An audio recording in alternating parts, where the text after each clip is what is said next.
జరుగుతుండగా ఎట్లా పట్టుకున్నాడంటే పాదద్వందము నేల మోటిపి పవనం బంధించి పంచేంద్రియన్మోదంబు బరిమార్చి బుద్ధిలతకున్ మారాకు హత్తించి నిష్ఖేద బ్రహ్మ పదావలంబనగతిన్ క్రీడించి యోగేంద్రువలే మర్యాదన్ విక్రమించే కరిపాదాక్రాంతి నిర్వక్రమై. ఎలా పట్టుకున్నాడంటే ఏ పరమ భక్తుని యొక్క పాదాలను గట్టిగా పట్టుకున్న రోజే ఆ భగవంతుని యొక్క సుదర్శన చక్రముని శిరచ్ఛేదనం చేసినప్పుడే నీకు శాప విముక్తి అని ఎలా చెప్పినాడో ఆ దేవుడైన మహర్షి ఆ విధంగానే పరమభక్తుని యొక్క ఈ గజేంద్రుని యొక్క పాదాలు గట్టిగా పట్టుకున్నాడు. ఎలా అంటే ఆ మొకాళ్ళపైన అనగా మునికాళ్ళపైన కూర్చొని పరమభక్తుడు పంచేంద్రియములు జయించి పవనాన్ని బంధించి సదా నిశ్చల నిష్ఠతో ఆ పరమేశ్వర దర్శనము కావాలని ఏ పరమ భక్తుడు ధ్యానం చేస్తుంటాడో ఏకాగ్రత మనస్కుడై విజయాన్ని పొందాలా, ప్రకృతిని జయించి పరమాత్మ సాక్షాత్కారం కావాలని ఏ భక్తుడు నిశ్చల నిష్ఠతో తదేకాగ్రత నిష్ఠతో ఆ సర్వేశ్వరుని ధ్యానము చేసినట్టుగా ఆ గజరాజుని యొక్క కాళ్ళు గట్టిగా పట్టుకున్నాడు మొసలిరాజు, గట్టిగా పట్టుకున్నాడు. ఊహకలంగి జీవన పుటోలమునంబడి పోరుచున్ మహామోహలత నిబద్ధ పదమున్ విడిపించుకొనంగలేక సందేహము బంధుదేహి క్రియ దీన దశన్ గజముండెన్ భీషణ గ్రాహ దురంత దంత పరి ఘట్టిత పాద ఖొరాగ్ర శల్యమై. శల్యము అనగా జల్లుగా జనిగా. మీరు అక్కడ సరస్సులోకి పోయినప్పుడు వరి నాటుతున్నప్పుడు కొన్ని వచ్చి గట్టిగా పట్టుకుంటాయి, లాగితే చర్మమే ఊడొస్తుంది, లేకపోతే అవి తెగిపోతాయి. అట్లా గట్టిగా పట్టుకున్నాడు ఆ మొసలిరాజు కరిరాజును. ఎలా పట్టుకున్నాడు, ఎలా జరిగింది అంటే ఒక సంసారి, ఇక్కడ సంసార గురించి వర్ణింపబడినటువంటి పద్యము.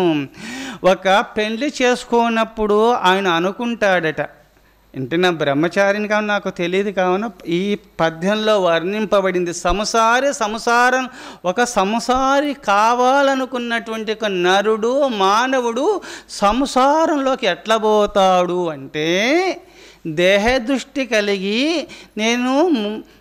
నాకు ఒంటరివాణి కదా, నాకు తోడుంటే భార్యగా ఉంటే నేను తెచ్చి పెడితే ఆమె వండి పెడుతుంది, ఒక్కొక్కరు వండరులో తోడుగా ఉండాలా, నాకు తోడుంటే బాగుంటుంది అనే భావన చేత పెళ్లి చేసుకుంటారట. తోడు నిమిత్తమే. నీకే తోడు ఈ సృష్టిని సృష్టించిన దేవుడు నీ హృదయ పద్మంలో ఉన్నాడు, ఆ శ్రీహరే నాకు తోడు అనుకుంటే ఏ గొడవ ఉండదు. కానీ కమ్మ కడుపులో ఉండి నిన్ను పోషించే దేవుడి విశాలమైన గర్భంలో వస్తే పోషించడా? ఆ దేవుని పైన భక్తి లేనందువల్ల ఒక్క పెళ్లి చేసుకుంటే నాకు తోడు ఉంటుంది అనుకుంటాడట. అంటే సంసారాన్ని నిందించడం కాదు. ఇక్కడ బ్రహ్మచర్యము, గృహస్థము, వానప్రస్థము, సన్యాసాశ్రమ ధర్మములు ఎవరి ధర్మం వాళ్ళు కరెక్ట్గా పాటిస్తే మోక్షం వస్తుంది. ఇది చిన్న అది పెద్దని కాదు. ఇక్కడ ఆడ వర్ణిస్తున్నాడు సంసారంలోకి ఎట్లా పోతారు అంటే దేహదృష్టి కలిగిపోతున్నాడు.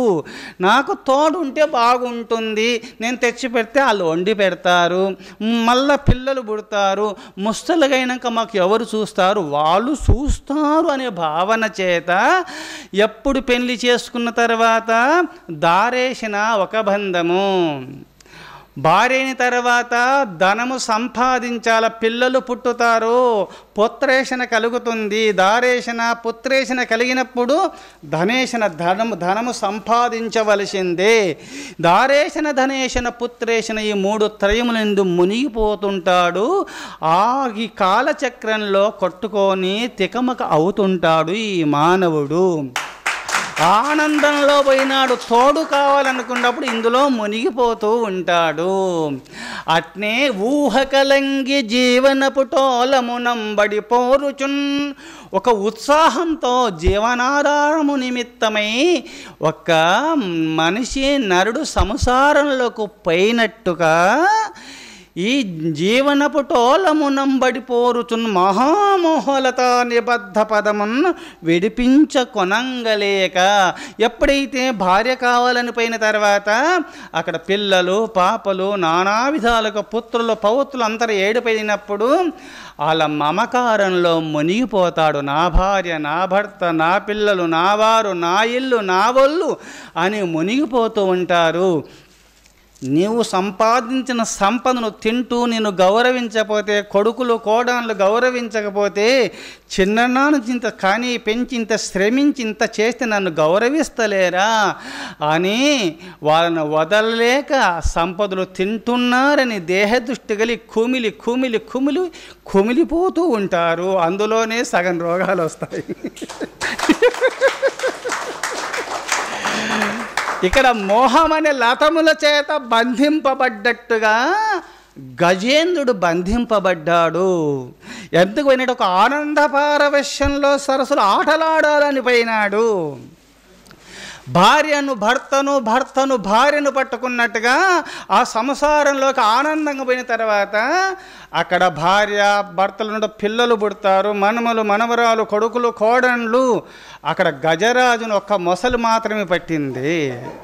ఇక్కడ భార్య భర్త పిల్లలు మనుమలు మనమరాలు కొడుకులు కోడన్లు ఎన్ని మొసన్లంటే చిన్న పెద్ద అన్ని పట్టుకుంటారు. పట్టుకొని ఎన్ని మొసళ్ళున్నా పర్వాలేదు, హరినామ సంకీర్తనం మరిస్తే మీరు మునిగిపోతారు. హరినామ సంకీర్తన మీ నాలుకపై ఉన్నంతకాలం ఒక్క పెళ్లి కాదు, ఎన్ని పెళ్లి చేసుకున్నా సరే తామరాకుల నీరు ఉన్నట్టే. తామరాకు నీటిలో ఉండినా నీరు అంటబడినట్లు ఈ సంసారమైన పాపమైన పంక్ల మీకు అంటబడదు. మీరు స్వేచ్ఛగా విహరిస్తారు. సంసారమునకు భయపడవలసిన అవసరమే లేదు. హరినామ సంకీర్తన నీ నాలుకపై ఉన్నంతకాలము భయపడవలసిన అవసరమే లేదు. గజేంద్రుడు పోయినాడు కానీ హరిని స్మరించినందువల్ల గట్టెక్కిలినాడు కదా. అట్నే ఊహకలంగి జీవనపు టోలమునంబడి పోరుచున్ మహామోహలత నిబద్ధ పదమున్ విడిపించుకొనంగలేక. ముందు ఆనందంతో పోయినాడు, మొసలు పట్టుకుంది, దాన్ని విడిపించుకొనలేక సందేహమున్ బొందు దేహక్రియ దీన దశన్ గజముండన్ భీషణ గ్రాహ దురంత దంత పరిఘట్ పాదఖురాగ్రశల్యమై. అక్కడ జలగలు గట్టిగా పట్టి రక్తము పీల్చినట్టుగా ఆ మొసలి రక్తం పీల్చుతూ ఉన్నది, త్రాగుతూ ఉన్నది, కొరుకుతూ ఉన్నది. అట్నే ఈ సంసారంలో ఉత్సాహంతో వెళుతున్నాము. మొసళ్ళు పట్టుకున్నాయి, జనగలు పట్టుకున్నాయి, చిన్న చిన్న పట్టుకుంటే రక్తము తాగుతాయి. పిల్లలు పాపలు ఇది కావాలా అది కావాలా, ఇది లేదు అది లేదని మనసు నొప్పిస్తూ నానా విధాలుగా హింసిస్తున్నారు. గజేంద్రుని ఆ సంసారమైన సరస్సులో మొసలు పట్టి బంధించి ఏడిపించినట్టుగా ఉత్సాహంతో గజేంద్రుడు పోయి ఎట్లా బంధమునకు గురి అయినాడో సంసారంలోకి ఉత్సాహంగా పోతున్నాడు, ఏడుస్తూ ఉన్నాడు. ఏడవండి, నా భార్య నా భర్త నా పిల్లలు నా ఇల్లు నా వల్లని ఏడవకండి. ఆ సర్వేశ్వర స్వామి నువ్వు ఇచ్చినావు, ఈ సంసారం ఇచ్చినావు, ఇది వరంగా భావించండి. నాకు భార్యనిచ్చినావు, భర్తనిచ్చినావు, పిల్లలు ఇచ్చినావు, ఇల్లు ఇచ్చినావు, ఒళ్ళు ఇచ్చినావు. ఈ సంసారం అనేది నువ్వు ఇచ్చిన వరము స్వామి, నేను ఒక కూలివాణ్ణి మాత్రమే స్వామి అని అధికారాన్ని అక్కడ పక్కకు వదిలేసి సేవకుని భావనతో నువ్వు ఇచ్చిన ఉద్యోగం అనే భావంతో సంసారం చేసుకోండి, మీకు పరమశాంతి లభిస్తుంది. నాది నాది నేను అనుకుంటేవా ఇంకా దుఃఖం ఏర్పడుతుంది. నాది ఏది నాది కాదు, అంతా శ్రీహరియే, ఆ శివుడే అని మీరు నమ్ముకొని దేవుడిచ్చిన వరము ఇది ఉద్యోగము అని భార్యను గౌరవించండి, భర్తను గౌరవించండి, పిల్లల కనండి. దేవుడు ఈ పని అప్పచెప్పినాడు, పరమేశ్వర ఈ పని నేను చేసుకుంటా, ఆకలి నాకు ముక్తినివ్వు అనే భావనలో ఉంటే దేహదృష్టి వదిలిపోయి ఆత్మదృష్టి అలబడుతుంది జీవునికి. మమకారాలన్నీ వదిలిపోతాయి, మీరు మహేశ్వర స్వరూపులై భాషిస్తారు. ఇది సాధన. సంసారంలో ఉండి సర్వేశ్వరుని చింతన చేస్తే వాళ్ళు సన్యాసులే అవుతారు. వాళ్ళు ముక్తాత్మలైపోతారు. ధర్మాచరణ కలిగి దైవచింత చేసిన పుణ్యపురుషులకు మోక్షం అరచేతిలో ఉంటుంది. భయపడవలసిన అవసరమే లేదు. అందుకోసమే గజేంద్రుడు భయపడినాడు. ఆ మొసలి చేత బంధింపబడి పూర్వపుణ్యము ఎంటాడింది.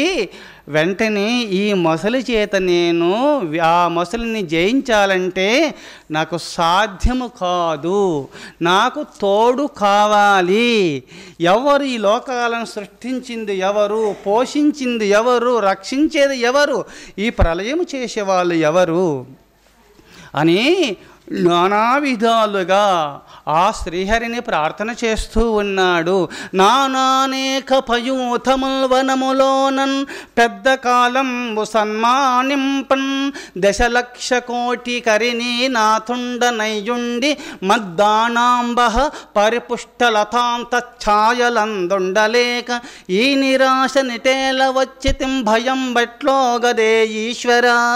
ఓ ఈశ్వర, ఇది ఏమిటి?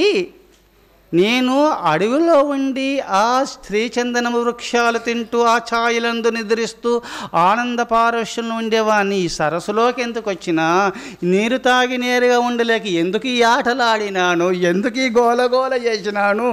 ఇది ఏమిటి? ఇది పూర్వజన్మ కర్మ విశేషమిది. బుద్ధి కర్మానుసారిని పూర్వజన్మల కర్మ విశేషం వల్ల ఈ ఆటలు ఆడించింది, ఆ మొసలి చేత బంధింపచేసింది. ఈ బంధ విముక్తిని కావాలంటే నేను ఏమి చెయ్యాలి, నేను ఎవరిని ప్రార్థించేది? అందుకోసమే ఆ భగవంతుడే నాకు శరణ్యము, ఆ భగవంతుడే నాకు దిక్కు. ఏ రూపంబున దీని గెల్తు నిటువే దేవేల్పు చింతింతు ఎవ్వారించేరుదు నెవ్వరడ్డమిక నెవ్వారి ప్రచారోత్తముల్ వారింపందగున్ అఖిల వ్యాపార పారాయణుల్ లేరే మ్రక్కెద దిక్కుమాలిన మొరాలింపంబర పుణ్యాత్మకుల్. ఎవరు పుణ్యాత్ములు లేరా? రక్షించేవాళ్ళు లేరా? నన్ను కాపాడేవాళ్ళు లేరా? ఈ వ్యాపారములు సృష్టిస్తూ తనలో ఐక్యం చేసుకున్నటువంటి ఈ సృష్టిని సృష్టించినారు ఒకరున్నారు, పోషిస్తున్నారంటే ఒకరున్నారు, నన్ను రక్షించే వాళ్ళు కూడా ఉన్నారు. ఆ దేవుడు తప్ప నాకు దిక్కు, నాకు తోడు అవసరం. ఈ గజేంద్రుని ఇక్కడ మకరి రాజును జయించాలంటే గజేంద్రుడు నాకు తోడు అవసరము. లోకాలను సృష్టించిన దేవుడు నాకు ఇప్పుడు అవసరము.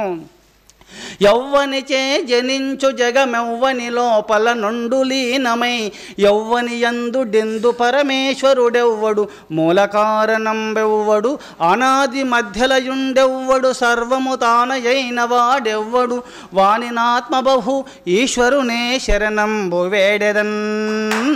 ఆ దేవుని ప్రార్థన ఒకసారి లోకాలను సృష్టిస్తున్నాడు దేవుడు, తనలో ఐక్యం చేసుకుంటున్నాడు. రెండే తానైన వారు ఎవరు?